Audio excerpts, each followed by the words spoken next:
Hi, it's Rich from Planet PE and it's Thursday, so it is another time for a video. And today's video is all about arousal. So what we need to do first of all is define that term arousal. So you might not have seen it yet, you might be about to go onto it, you might be teaching it, who knows. So arousal is all part of paper 2 and it's to do with psychology. So what we're talking about with arousal is about this state of being ready. So how alert or ready we are for participation in sport.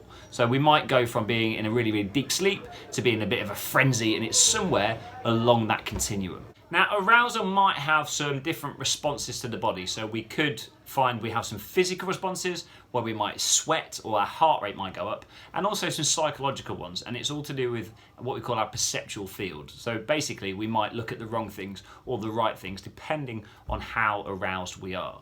Now, your levels of arousal could said to be either low, moderate or high. So essentially, as arousal increases, our performance is going to have some sort of a change, and that's the thing to look at. So let's have a think about when you guys might have experienced maybe high or low levels of arousal. So you might have been in situations playing sport or in a class where actually you just can't get your head into it. So you can't quite get your head into that game. Now that might be that you are under aroused. So you might have a lower level arousal than would be your best. Now sometimes you might have played and you are over aroused, and maybe you make some really poor decisions and you might be over aggressive or make some really bad mistakes in a game, and that's where we might have a level of arousal which is too high for us to perform at our best. Now this term of our best is what we call optimal, okay? So we have this optimal level of arousal. Now that might be different from you and I, it might be different from sport to sport, but what we're saying really is that a low, a moderate or high level of arousal is going to give us our best performance, and that's what we call optimum. So where this comes from is a study by two guys called Yerkes and Dodson from about 1908, and what they did is they looked at a graph that went like this and was in an inverted U shape, and what they said is that for this first part of the graph, arousal increases and so does performance. So basically as arousal increases, your performance goes up. Now that happens to a point, and that point again is what we call that optimal level of arousal, and once we hit optimum, we're saying there that our performance is at its best. Now, after that point, arousal continues to increase and our performance drops off. Now, that's going to happen differently in different sports. So that's really to do with the types of skill. So we've looked at types of skill before, where we have fine skills and we have gross skills. So fine skills are those skills where we require lots of accuracy and not really big, powerful movements. Whereas gross skills tend to use your larger muscle groups, and they might be things like kicking a football where you're using more of your body or more of the larger muscle groups. Now, what the studies have suggested is that the finer the skill, the lower the level of arousal is needed to perform at your optimum or your best. So for instance, if I was a snooker player or somebody who maybe played golf, I might need lower levels of arousal to be at my best. Whereas if I was a boxer and had that same level of arousal, then I wouldn't perform at my best, because clearly to get into a ring, get punched in the face, you're going to need some sort of arousal and motivation to want to do it.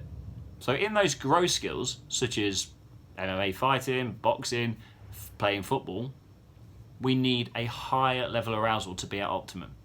Now that's not saying that we need to be really, really psyched up, have a really high heart rate, be sweating and wanting to just tear people's heads off, because clearly, and even in boxing, you've got a level of arousal that is going to be suitable and unsuitable. And that's what we're saying really about this optimal level of arousal. So the higher your arousal, the better your performance, until it reaches optimum. After that point, that's where you're maybe going to get some issues and your performance is going to drop away. So what we need to look at next is how do we control those levels of arousal to ensure that we get to optimum. So if you watch this next clip, okay, so what we've got here is from the Ryder Cup, and it's Bubba Watson and Ian Poulter from the Ryder Cup, which is a team golf competition from a few years ago. Now have a look at a couple of things. One, what are they doing to try and increase their levels of arousal? And the second thing, does it actually work? Has it made a positive impact for their performance, or maybe are they what we call over-aroused, where their arousal is too high for them to perform at their best? So just watch this next clip and see. How about this?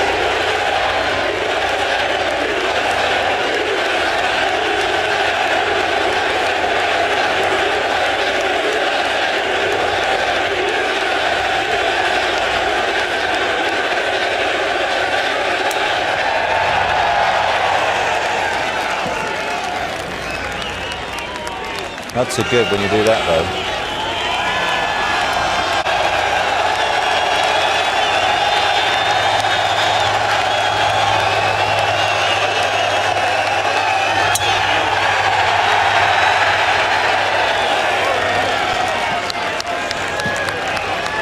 So in that clip, you saw Bob Watson and Ian Poulter both missed the fairway, okay? And they missed the fairway possibly due to that arousal being too high. So they went over the optimum and then the performance dropped off. Now, not really dramatically.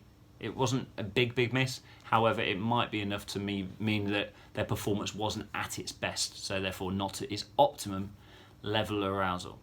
Now, lots of times in sport, we might get over-aroused, we might get under-aroused. So there are different techniques that we use to try and make sure that we can be at our optimum. Again, have a look at this next clip. You might recognise the person who's taken the free kicks and one skill or one technique that he uses to try and get the best out of his performance every single time he hits a free kick. 3, 2, 1, action!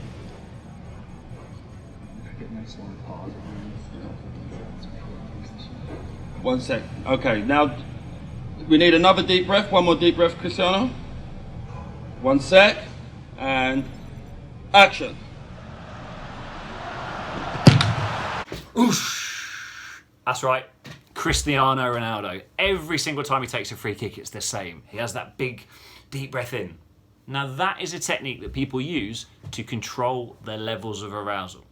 Because Cristiano Ronaldo is trying to be very precise in those free kicks. He's trying to make sure it's going into that top corner. It's going to dip in. It's going to use that technique that we also Cristiano Ronaldo do all the time. Now what he's using there is deep breathing. Now think about the effect that's going to have on your arousal. So we're trying to lower level of arousal, and the way we're going to do that is to maybe try and think calmly, breathe deeply, but lower maybe those physical symptoms. So maybe think about his heart rate. If we're taking deep breaths, the heart rate might lower, and it might just make him make some better decisions. The other things that Ronaldo might be using to try and control his level of arousal might be about positive thinking. So we want to try and make sure that we are rehearsing and thinking positively. Now that can come in two different ways. So the first way is mental rehearsal. So if I rehearse what I'm going to do in my head, when I then go and do it, it should happen as I want. So typically, if you're going to play basketball, you'll see the ball going in and then you'll maybe play the shot. If I'm playing in golf and I'm putting, I might look at where it's going to go. I'm looking at the line, I'll hit my putt along that line. Okay, so that's one way of controlling your arousal. Another way is what we call positive self-talk. Telling yourself you can. You see Andy Murray do it all the time. He's chattering to himself all the way through a game. Okay, so that positive self-talk, I can do this, come on, do it better, you can do this. Positive self-talk can have some pretty good effects on your arousal. Now that might increase your arousal, and same it might decrease your arousal, depending on how you respond to it. So we've got those three different ways that we can control arousal, where it might get us closer to that optimum level of arousal. So as always, guys, thanks for watching my videos. Please like or subscribe, and also please comment if you need us to do anything else, if you want more questions like we do on the big tech ones, if you want more examples like the ones we've started to put in, please tell me and put it down in the comments. But please like the video and subscribe. Cheers, guys.